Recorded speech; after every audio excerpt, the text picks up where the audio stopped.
amazing. Oh no, please no.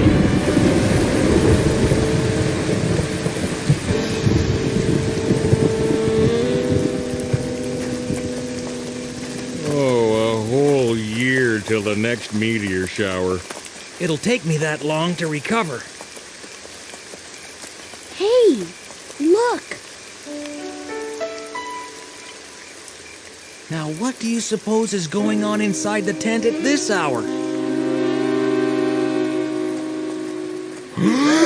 We knew it was going to rain and we didn't want you to be disappointed, Stripes.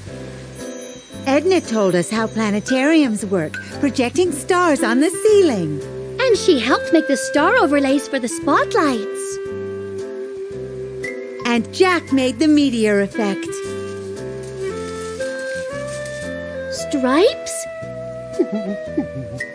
Look at me. I'm turning into Stripes the emotional tiger. Thank you, Elizabeth. Thank you, Diamonds. I'll never forget this. Well, what are we waiting for? Let's watch a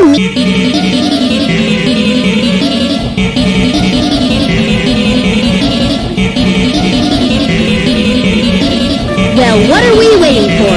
Let's watch a meteor shower.